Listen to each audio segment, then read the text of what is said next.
stand with me as we light our chalice this morning with the words in your order of service.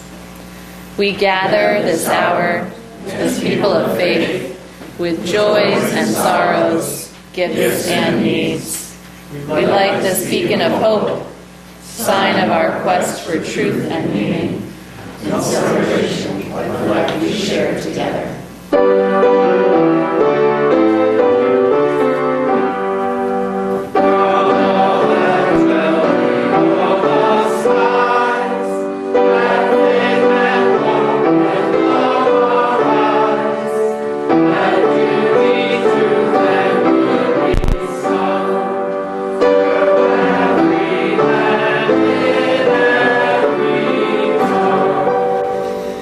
So I invite you into a time of meditation and some shared silence. But before you get too comfortable in your chair, I'd love for you to look underneath your chair, and you may find an object. So the sermon today is titled A Beginner's Mind, and I know that you might already think you know what this is. But I invite you for the meditation time period to imagine that you don't. Imagine that you have not seen this before and don't know what to call it or what it might be for. Begin to try and put on what Zen teachers call a beginner's mind. Take a breath and let it out.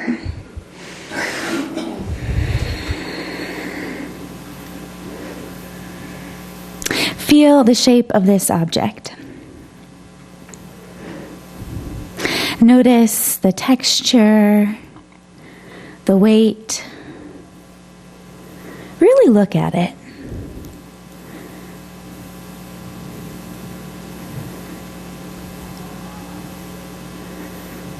What do you notice? What do you notice that you may not have noticed if you had just thought, I already know? I already know.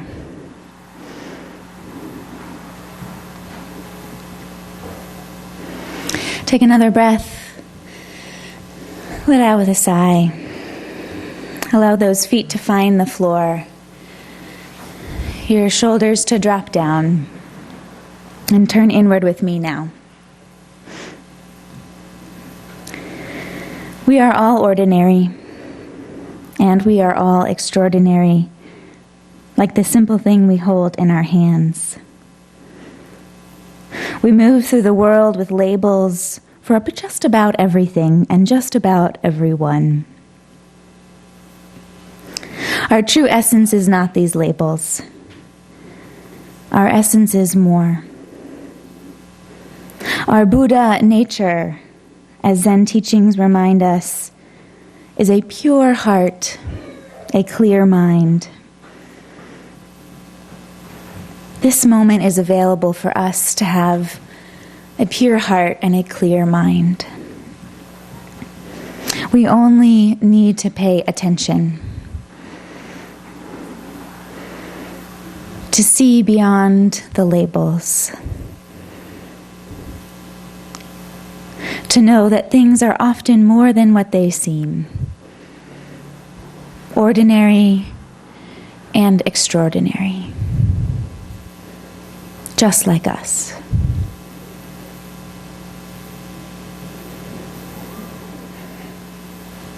Amen. Blessed be. May the silence we have shared continue to hold and heal us all.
Recently, I heard from a colleague this story.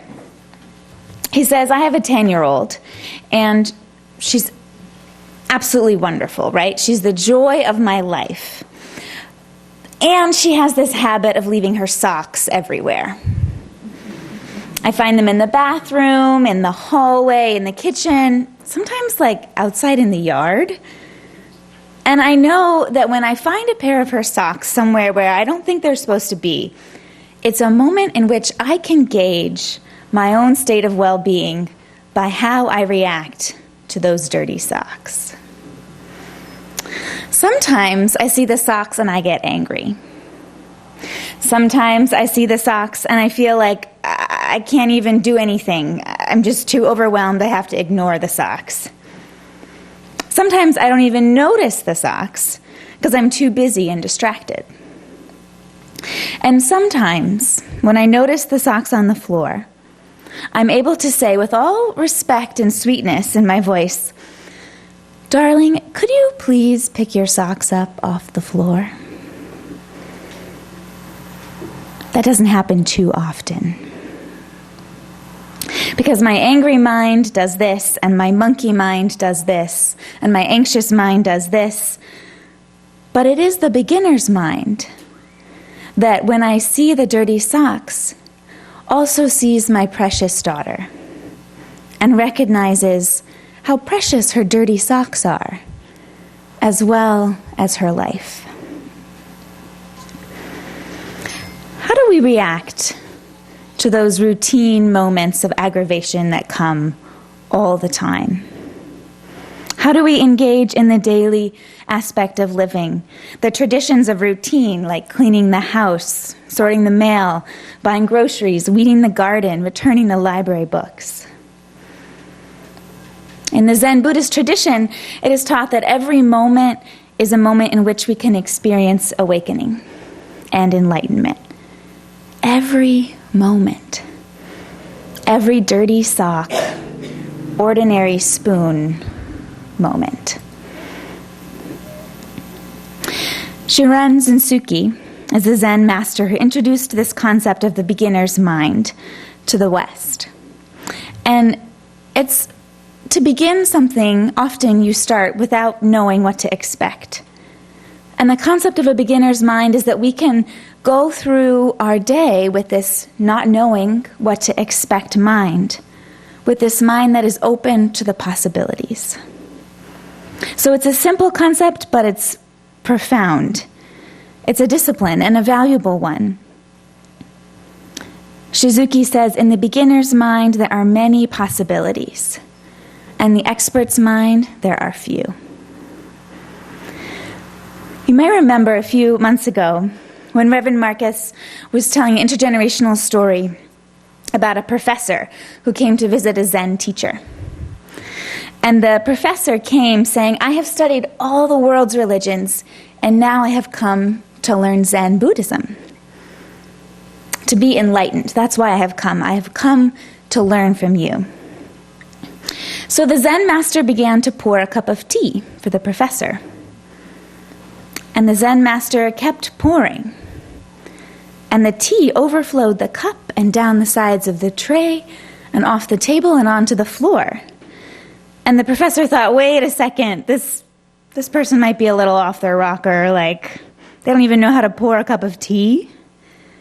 "What are you doing?" the professor said to the master. And the master replied, "How can you learn Zen when your mind is already full?" How can you learn Zen when your mind is already full? One of my teachers, the Reverend Arvid Straby, says that our minds are kind of like fully furnished apartments or houses. They come with all this stuff in them. We have couches and chairs and living rooms and desks and TVs, all these furnishings that likely have been there for a long time. There's this arrangement of beliefs and values and principles and experiences that have settled into place, that we think that they're unmovable. They're just how things are. And often we acquire this mental furniture very early in life. can be hard to look at what your interior design is. Just like in our own houses, I've stopped noticing the stain in the carpet. I've stopped noticing where the magazines pile up. I don't always realize what collections of judgment and opinion I've been keeping around. I too have been the professor, sitting at the feet of the Zen master saying, I want to learn, but already having too full of a mind. Something to know about me. I come from a family of teachers and therapists and social workers, all the touchy-feely helping professional types, right? So I think 2/3 of my relatives are in the helping, healing profession. And so our family gatherings, people are always very overly concerned. How are you doing? No, how are you really doing? So I am blessed and grateful to come from a family with this interest and skill set. But it also has contributed to my life at some points of arrogance, of thinking that I know how to deal with people or I know basic things about emotions and feelings. So a few years ago, I was studying this nonviolent communication toolkit, and I loved this material. I felt like it particularly was helpful in getting people to think about the differences between feelings or emotions and thoughts. Because in nonviolent communication, there's a distinction between something that is an emotion that occurs when needs are met or unmet, and then thoughts, which can be interpretations, judgments, opinions, descriptions of other people's behavior. But it's easy to get the two confused. So, for example, if someone says, I feel ignored, is ignored a feeling? Or is that a label for someone else's behavior? So it would be more clear in nonviolent communication to say, I feel lonely, or I feel sad, or I feel disappointed. But to feel ignored is to actually make a statement about someone else's behavior. So when I learned this distinction between feelings and thoughts, I thought I was all that. I figured that I had the toolkit that would help people communicate better, and that it was my job to tell them what they were doing wrong. So in the first few months after learning nonviolent communication, I did a great job going around and correcting my friends when they were talking. Someone might say, I feel so abandoned. And I would say, abandoned's not a feeling. Maybe you're feeling disappointed or discouraged. I feel so blamed. Blamed is not a feeling. Sorry, but maybe you're feeling bummed or just kind of depressed. Mostly I got back blank stares and a few eye rolls. Eventually, one friend had the courage to give it to me straight. She said, Emily, you're not helping. When you correct me, I feel judged. I stopped. I thought, judged is not a feeling, but maybe I shouldn't say that. Probably wouldn't be helpful. So in my desperate attempts to get it right and help others get it right, I had missed the actual reason for communication, which is connection. I had been so focused on the syntax that I had missed the real feelings and emotions that were going on for the person who was talking. I had lost the connection. So we are living, in case you hadn't noticed, in a highly opinionated culture. Opinions are everywhere. If you could turn on the television and just count, you'd probably get about 150 a minute. Forrest Church, the Unitarian Universalist preacher and theologian, said, people who are 100% certain about anything are dangerous. People who are 100% certain about anything are dangerous. My teacher, Arvid, he asked me, what had I changed my mind about in the past year?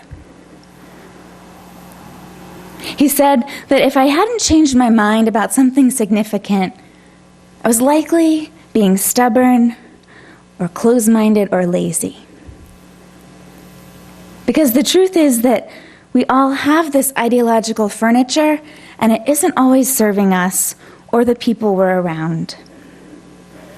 And if ideas aren't changing at least somewhat, sometimes, and sometimes a lot, we're stuck. We have failed to do our work as people of revelation, tradition, and change. So, another tool that I found useful in this getting unstuck from my thoughts is these 4 questions offered by Byron Katie. She has these 4 questions, and they're deceptively simple, so I'll read them one and then we'll go through. She says when you're feeling stuck in a thought, for example, things are always going to be this way, to ask these questions. 1, is it true? Yes or no? 2, can you be absolutely certain that it's true? 3, how do you react? What happens when you believe that thought? And 4, who would you be without that thought?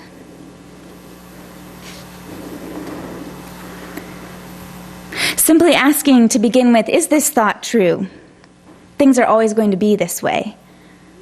Well, no, it's not true. It just feels true. But rarely is the answer yes. Rarely is something that we're thinking actually true. Because so often we think with extremes, such as always or never. And it's humbling to catch ourselves in these extreme thoughts. But we are called back to reality, to the world as it is. So in places of extreme thought, particularly about other people, like so-and-so is always going to be messed up, or maybe I'm always going to be messed up, we tend to perpetrate hostility towards others and towards ourselves. When we believe these thoughts, it's so easy to slide into depression or anxiety or fear or hopelessness. So I think that's the purpose of the 3rd question. How do you react? What happens when you believe that thought? We need to see our own reactivity. The 4th question is liberating. Who would you be without that thought? Who would we be without such harsh judgments of ourselves and others? The 4th question may not have an answer. It may just have a sensation. Oh, I'd be released. I'd be less stuck. Maybe I'd be scared.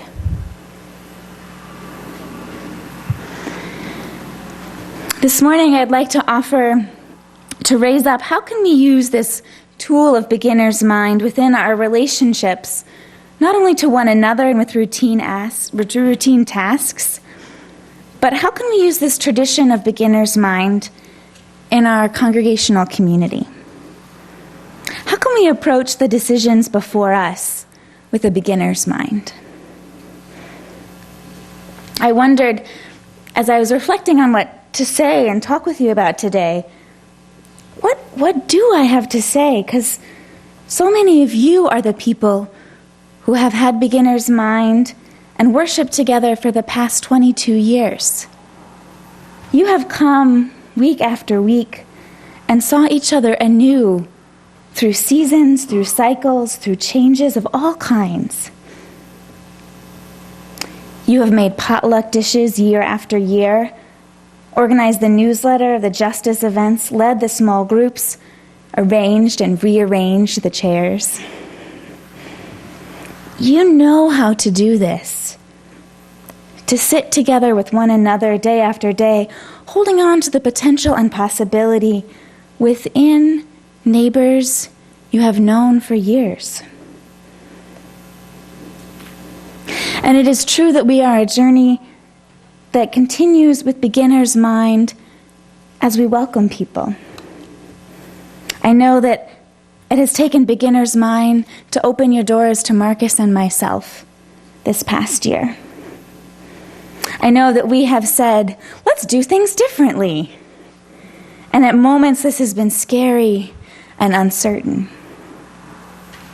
And yet I believe you have been called into this leaning into tradition with mindfulness. With this beginner's mind, what would happen? What would happen? The questions, of course, continue. What is this thing called church? What is our community, Unitarian Universalist congregation of Canandaigua? Is it a location, an address, a building, a people? Is it 10 a.m. on Sunday? 10:05, really? Is it the people who come and have been coming for years?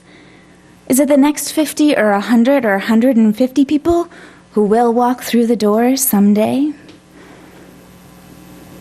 What is this thing called church? What is it if we take away the labels? If we look at it, where'd my spoon go?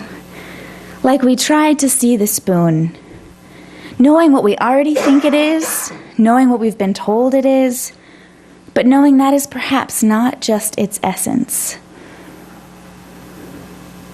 If we drop some labels and look at what is before us with an open heart, what possibilities emerge? I have no crystal ball. I don't know what is best for UUCC. I couldn't tell you an exact recipe for success or for failure. I know that as a community, these questions will be asked together. The answers must be discerned together. But I do offer this tool of the beginner's mind. I can suggest it may be useful as we consider questions of place, space, time, and money. I know as well that fear of failure or being seen as foolish too often gets in our way. I think the beginner's mind is so hard to take on because we think to begin, we have to already know the answer or pretend that we know the answer before we ask the questions. So just for the heck of it, be a little silly with me. Take your spoon, take a deep breath, let it out. See if you can put your spoon on your nose. Just see. Sometimes a little breath helps.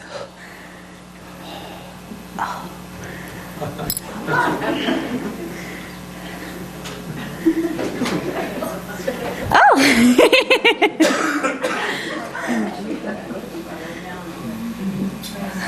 Yeah.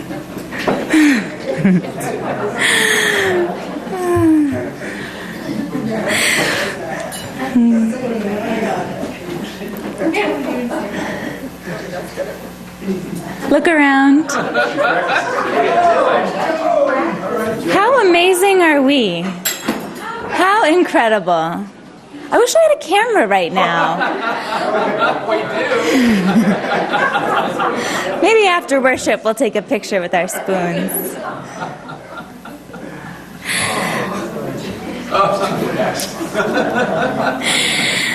In the journey ahead,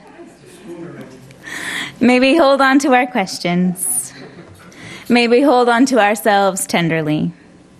May we find ways to laugh amidst our struggles. May we be silly. May we begin and begin again. Amen.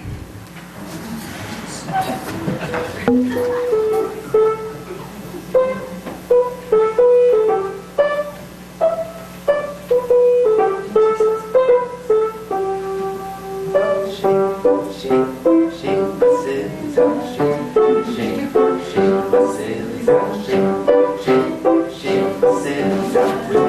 wobbles away. We're gonna put a spoon on my nose today.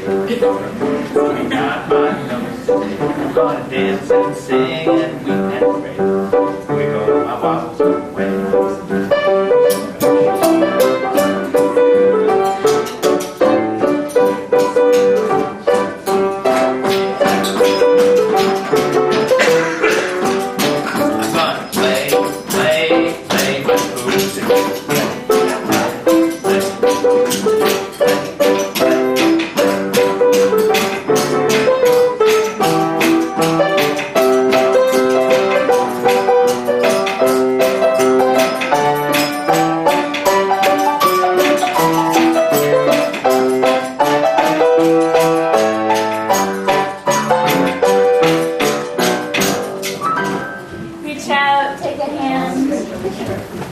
Let no one stand alone.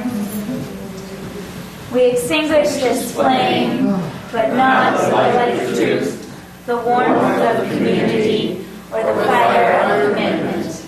These we carry in our hearts until we are together again. Amen.